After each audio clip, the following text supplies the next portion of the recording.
La Russie a lancé dans la nuit de jeudi à vendredi une attaque d'ampleur contre les infrastructures énergétiques ukrainiennes, mobilisant drones et missiles pour frapper durablement le pays. Face à cette escalade, le président Volodymyr Zelensky a de nouveau plaidé pour un rêve aérien et maritime, alors que l'Ukraine subit une pression militaire croissante. Dans ce contexte tendu, l'armée ukrainienne a annoncé une première historique. Les Mirage 2000 français, livrés il y a à peine un mois, ont été engagés pour repousser l'attaque aérienne russe. Des avions de chasse, notamment des F-16 et des Mirage 2000, ont participé aux opérations de défense, a précisé l'état-major ukrainien.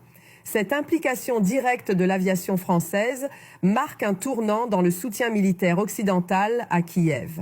Pour l'Ukraine, cela peut prendre un certain temps pour que ses fournitures militaires s'épuisent. Mais la coupure des renseignements a un effet immédiat. Selon vous, quel est l'effet aujourd'hui? Et quel sera l'effet si cela continue pendant encore une semaine, ou 2, ou 3? La meilleure façon de décrire cela est de dire que c'est comme frapper une mule avec une planche sur le nez. Vous avez attiré leur attention, et c'est très important évidemment en raison du soutien que nous apportons. Mais c'est une façon d'attirer l'attention. Mais c'est une pause, ce n'est pas une fin, et c'est ensuite à eux de le faire. Et je sais que les partenaires alliés qui ont quelque chose à voir avec le soutien des États-Unis sont eux aussi en quelque sorte en pause. Donc je veux dire, chaque fois qu'en tant que militaire vous déplacez des ressources provenant principalement de la communauté du renseignement, c'est assez significatif.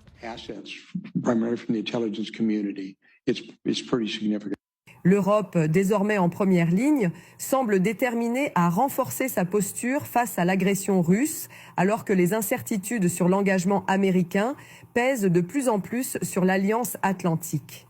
Cette offensive intervient au lendemain du sommet des dirigeants européens à Bruxelles, où les 27 ont réaffirmé leur volonté de renforcer la défense du continent en réponse au retrait progressif des États-Unis du conflit. Un désengagement amplifié par les prises de position de Donald Trump. L'ancien président américain a de nouveau évoqué les pays de l'OTAN, dénonçant leurs dépenses militaires jugées insuffisantes. Il a même déclaré que si les États-Unis étaient en difficulté et faisaient appel à la France, cette dernière ne serait pas à leur secours.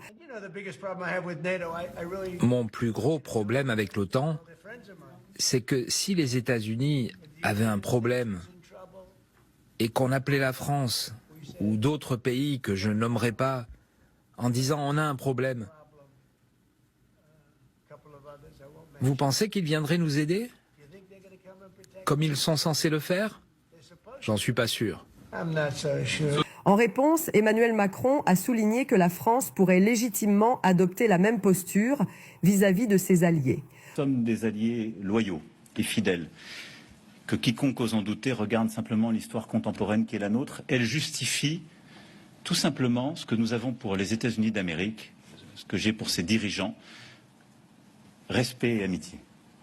Et je pense qu'on est en droit de réclamer la même chose. Forcément, si les Américains se désengagent demain, ça est un danger pour nous, parce qu'on compte sur les forces américaines. Les forces de l'OTAN comptent partie pour les forces américaines qui dépensent 950 milliards par an. En Russie, la télévision a présenté le président Emmanuel Macron comme le nouveau Napoléon 2025.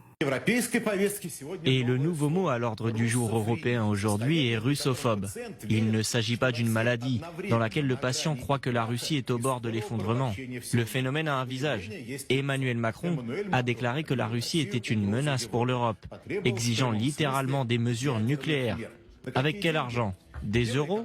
L'économie stagne. La stagnation est considérée comme une chance. Certains seront surpris, mais il y a 15 ans, Macron était surnommé le Mozart de la finance pour sa carrière réussie dans le secteur bancaire. Aujourd'hui, apparemment, le chapeau du Napoléon mentionné aujourd'hui tremble déjà pour le personnage.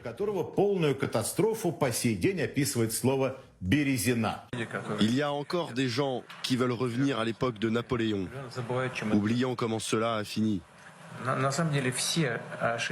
En réalité, toutes les erreurs de nos ennemis et adversaires ont commencé par une sous-estimation du caractère de l'homme russe. Et en général, des représentants de la culture russe.